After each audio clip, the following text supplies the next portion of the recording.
is Elizabeth Uriyo, and I am the director for the Mickey Leland International Hunger Fellowship. And I want to thank you all for taking time today to join us for this recruiting webinar. Tatiana, who is the manager for the Leland Fellowship, is also here with me, and we're going to run through a few slides and share with you a little bit about the Leland Fellowship, and we will be joined by some of the current fellows. They're currently finishing a session on power and privilege and decolonization, and they'll be coming in with their lunch, and you'll be able to ask them questions as we get to that stage. So thank you. We were having a few technical difficulties, but I think now we are on our way. So if you are a person whose actions inspire others to dream more, learn more, do more, and become more, you are a leader. And if you want to continue to strengthen those skills, you are in the right place. So we want to welcome you. Our fellowship is named the Mickey Leland Fellowship, and it was named after Representative Mickey Leland, who was very instrumental in the formation of the Hunger Center. And you can see from this quote that he believes that he is a citizen not only of this country but of the world, and therefore with that comes an accountability or responsibility for other people. If you would like to turn on your cameras, that would be lovely. So I want to tell you a little bit about who we are and how we came about. So in 1983, the House Committee on Hunger was formed by former Congress member Tony Hall and Representative Mickey Leland, as well as Representative Benjamin Gilman. And they formed the House Committee on Hunger to research and propose solutions to domestic and international hunger. After that committee expired in 1993, Tony Hall fasted for 22 days to bring attention to the matter of hunger, and he was able to coalesce bipartisan support, and where he formed the Congressional Hunger Center. Sadly, Mickey Leland passed away in 1989 while he was traveling to the Horn of Africa on a mission to deal with the famine in that region. So he was not around at that time. So later on, once the Hunger Center was formed, Tony Hall was an ambassador, as well as former congressman, as well as Representative Bill Emerson and Representative Frank Wolf were really instrumental and served on the board initially. From there, we were able to bring forth the Bill Emerson Domestic Hunger Fellowship, which really works to bridge local efforts and to end hunger, to address nutritional needs of the US population, and to bridge that with national public policy. In 2001, the Mickey Leland International Hunger Fellowship was forged, and this is a 2-year fellowship. The Emerson Fellowship is 1 year. The Mickey Leland Fellowship is a 2-year placement, and we focus on bridging both hunger in the global South in terms of programming, and then policy here in DC or at a regional level. And after the formation of the Mickey Leland Fellowship, there were we created the Zero Hunger Internship, and this is a 10-week internship that is open to students who are in college, and gives them an opportunity to become stronger advocates in the movement to end hunger. And last but not least is the Zero Hunger Academy, which is an online hub where the public, both in the US and globally, can access information and resources to help them develop their advocacy levels, to raise their advocacy levels and education in the matter of hunger in all the phases that it shows up in. So what do we do? How do we address hunger? And what is the purpose of the Mickey Leland Fellowship? We invest in the development of emerging leaders in the movement to end hunger in the US and globally. And our goals are therefore threefold. One, we want to help fellows and also the host organization and us as a hunger center to learn through service. The world is diverse, the challenges are so complex, and through service, the opportunity to walk alongside others and hear their challenges and opportunities gives us a better ability to formulate both programmatic and policy decisions. This enables us to build field-tested talent pipeline, and It's really important because we need those leaders to lead sustainable agri-food systems transformation. We are very privileged to work with a lot of anti-hunger and anti-poverty organizations around the country and also around the world. And this is just a smattering of some of those organizations. Since its inception, I believe the Mickey Leland Fellowship has worked with over 75 different organizations. And so we are truly grateful for their continued partnership. And we couldn't do this without them. As a result, when you are part of the fellowship, it is a matrix relationship. So matrix in that you as a fellow would have a relationship with Tatiana and I directly at the Hunger Center as your advisors, and then an advocates, and you would then be placed with an organization. So for example, in this case, Mercy Corps, and then of course the fellow itself. So your interactions are us to you, us to the host organization, you to us, you to the host organization to us, the host organization to you. It's a really powerful experience. And I think it's, if you have not already had the opportunity to work in a matrix organization, it's a great skill set to start to develop, a great mindset, because that's how the world, many organizations work today. So how do we accomplish this work that we are committed to, which is developing emerging leaders?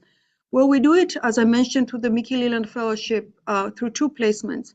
The first placement is in the Global South, and these are just some pictures that the current fellows have shared with us that depict the work that they do.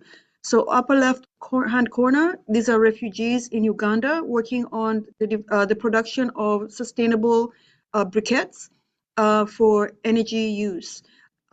Many people around the world utilize charcoal for their fuel as a fuel source, and so that is a negative in terms of environmental impact, health impact, but it's also what they can afford and what they need to use. They need something to cook with. And so in this instance, they're teaching, this was CARE, teaching and working with refugees to help them produce sustainable briquettes. The picture of the rabbits is also from CARE and a couple other organizations where they are using rabbits as an alternate protein source, especially for cultures where they will consume rabbits. And as some of you may know, the manure from rabbits, the poop, has an actually higher, or even in other words, better nitrogen, phosphorus, and potassium ratio, NPK, than even cow manure. And rabbit pee is an excellent pesticide. So if you have rabbits, they do more than just be cute pets. And then the photo at the bottom, it comes from Ghana, where they were doing some training with the local communities that they work with. And then the one in the middle is from Uganda with Oxfam. The one in Ghana is with ACD Ivoca. The middle is from Oxfam in Uganda, and they were looking for ways to create farms, build farms in small spaces. So if you think about urban communities where people do not have land to farm, so they're experimenting with vertical gardening. And then all the way we hear a lot about climate change. And this is from World Vision in Burundi, where they did a lot of work around disaster response because they had, I believe, in the year that we were there with the fellow, more than 17 natural disasters that they were working to triage. So you can see there's quite a variety of projects our fellows get to work on. The second placement usually happens in the global north or global south at the headquarter or regional office level. And here we're really looking to help fellows understand what it takes to bridge the field placement to the policy space, because that's how you want to influence change at a systemic level.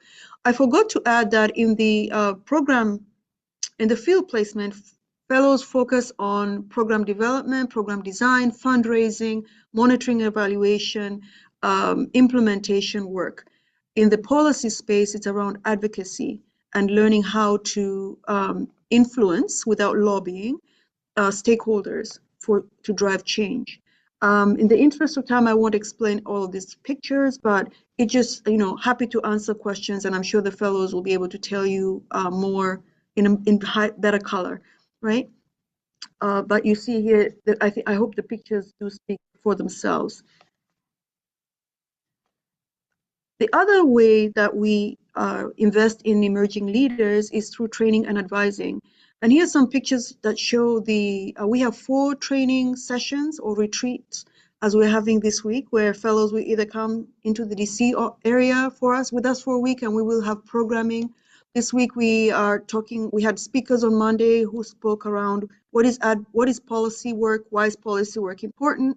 And on Tuesday we did everything about emergency nutrition. What is it?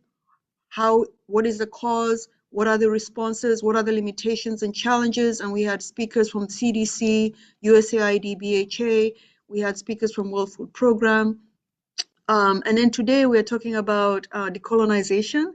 And so we have a speaker doing that work with us today. And then tomorrow the fellows will be presenting their work. So I hope you guys will be able to join us for the next gen presentations. It's another way for them to learn, public speaking and becoming advocates and inspiring others to take action in this space.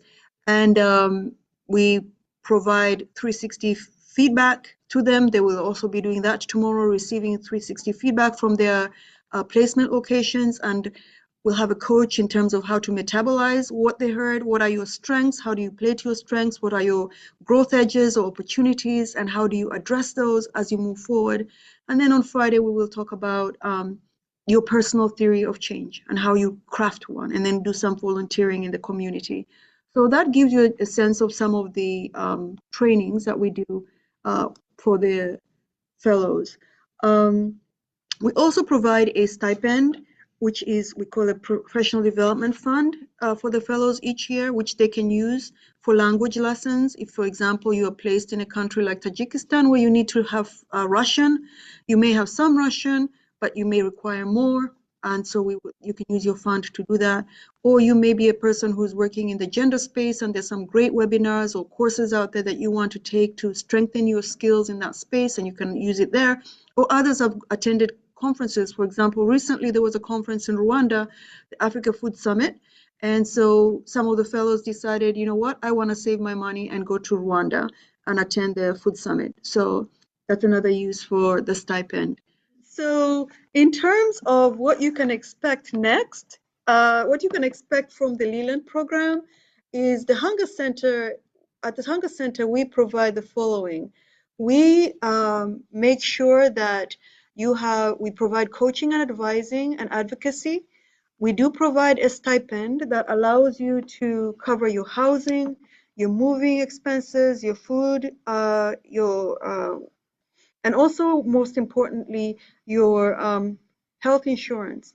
One of the things that I wanted to emphasize with the Leland Fellows is that Leland Fellows are not employees of the Hunger Center nor of the host organization. They are 1099 contractors.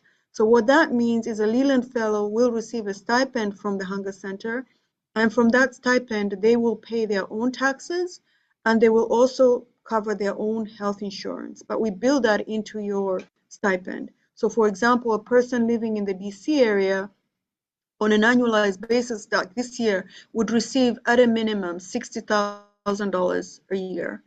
And we always adjust those numbers based on the cost of living figures that we have for the area you're going to. So if you're going to like Nairobi or Kampala, your stipend will be adjusted for those markets for the specific city and country. So it'll be between $30,000 to $40,000 a year, whether you're in Kampala or you are in Nairobi. So we do that. So you will receive that stipend.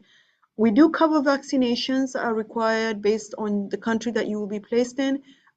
Vaccinations that are not covered by your insurance, we will pay for them in full. I already mentioned the professional development fund, and then the Hunger Center covers travel to and from the learning retreats to your placement site. So what does that mean? For example, this week, we had individuals, for example, I would say Chika in Uganda. So because it's a learning retreat, because if it were a learning retreat in the middle of her fellowship, we would pay for her to come back from Kampala, so a flight back here, and then her flight back to Kampala, okay? We also pay for you to go from DC to your home of record. So if DC is not your home, but you are, for example, from Seattle, we would fly you from Seattle to DC for training. Okay. And then, of course, you have access to the alum network. From the host organizations, you can expect to have meaningful projects. We work very hard in our recruitment process to really understand what kind of projects the host organizations are expecting you to work on, and then we work hard to match you based on your skill set and your interests. Now, this can vary because the world changes. 2 years is a long time, right, to try and forecast what you're going to be working in year 2.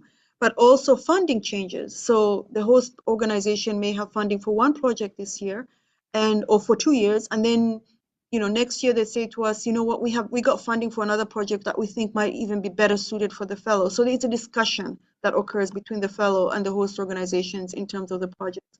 You will have a supervisor and you'll be part of a team. The host organization will pay for your travel from DC to your placement location and back to DC at the end of your fellowship year. Okay, any travel between the fellowship year is our accountability. The start and the end of the fellowship year is their accountability. Don't worry if you can't get this straight. It's all documented, and when the time is right, you will get the necessary support. The host organization also finances and supports all relevant work. I apologize. The host organization will work with you to make sure you get your work documents. That means any visas or work permits are required. They are responsible for that. They will provide you office space and equipment and also resources to cover field work and related field trips. This is just an example of a schedule. This is actually the current cohort that you can expect for those 2 years. So you will see we have the in-person retreats, we have virtual learning sessions, we have blogs and vlogs, reflections. And the point here is that we want you to have various learning opportunities, from listening and interacting with professional speakers and experts in their field, to learning how to communicate to different audiences using different mediums, such as, when you're writing a blog. Many of you have probably written for academic settings, right? But writing for the public or writing for different audiences, communicating with different audiences may be something that is a growth area. And then an opportunity to also reflect on your experiences and how the challenges, also the victories on a professional and a personal level are spaces that we create for the fellows, and to think about your power, your privilege, the challenges it creates for you, for others, how you leverage that power and privilege to amplify the voices of those you serve, how you understand the impact, what colonization, decolonization is or isn't, and what your role is in that space in the movement to end hunger, because we are here to really think about and try to address root causes. So, in kind of summary, what we do here at the Hunger Center, everything I've shared is really with the end in mind. Your development as an emerging leader to end hunger in the US and globally. And so what you can expect if you are that person whose actions today or in the future want to be those that inspire others to dream more, to learn more, to do more and become more. You want to be that leader, then we invite you to apply. And all of this information is available online. And so here the applications are now open. It is a rolling admission, so don't wait till the last minute. Please apply, because we will be screening and reviewing those resumes as they come in on a monthly basis. We will start individual interviews. Everybody will get a communication in a 30-day cycle in terms of whether they're moving to the next phase or maybe this is not the right opportunity for them, not the right time. So interviews will begin in November. Those will be individual interviews with Tatiana and myself, and maybe some other alumni as well. And then we will move to group interviews for those who make it through that round in January of 2025. We do selections. So once we've done the group interviews, we then select who we now want to match with the host organization. And matching entails looking at what the host organization says they are looking for in terms of background, skill set, interests, and then looking at what you've articulated and saying, well, I think these two might be a match. And so then we set you guys up and you do your own interviews of each other. You are interviewing them as much as they are interviewing you. And then we then come to you and we go to the host organization to debrief. And from there we say, yep, we have a match. Or maybe the fellow says, no, this organization is not for me. Or the host organization says, this fellow is not for me. And so we go and try and find a different organization that might be a match, or a different fellow that might be a match. So it's an involved process, and it's very important to this fellowship success. And after that, we move to onboarding. We get all your documents in place. We'll be doing that between April and June. And during that same time frame, you'll be working on securing your visa and work permits. Some countries are very easy to get those. Some countries are much more involved. So I want you to reflect on how the challenges that someone coming to the U.S. trying to get a work permit in the U.S. goes through.